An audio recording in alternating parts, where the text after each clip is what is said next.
And here it is, my Bangarang book, and believe me, opens a few doors. So, junk bot generator, excellent. Thrown the dice and I've come up with the contours of the body, if you like. First, the body, strangely enough, it has missing parts. The head, I 20 face dial, and I got 12. Sees all, so all seeing eye. Okay. Arms beefy. Hands, number 14, two-handed. Well, if you've got arms, you've got hands on every arm. Legs, tripod. Well, that's easy enough. Tripod. I could make a three-legged robot, if you like. And the flavour, number 4, beaten.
Well, here it is.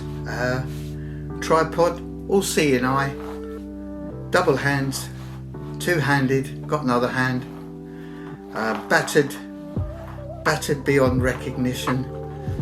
I've got some light down here that I managed to put a little electric thing I got from a Poundland. So I stuck that in there, and it makes a light. And parts of it missing, and I've put this together. So anyway, it's okay. It's good. I'm happy with it. It's a junk bot, generated bot. Okay, and it's got a blue eye. Blue eyes seems to be a thing. So I hope you enjoyed it, and you've got to suffer the thing swinging around and whizzing around so you can have a good look at it. Thanks for watching, and I look forward to making another one for you. So I have an idea or two. I'm not sure if it may be a bead bot, or it might be something that I saw at the Salute show, and that impressed me no end. And and many thanks to Bill. I don't know if he ever watches this, but thank you, Bill. Whoops, there you go. It's destructive proof. See you soon. Thanks a lot. Bye bye.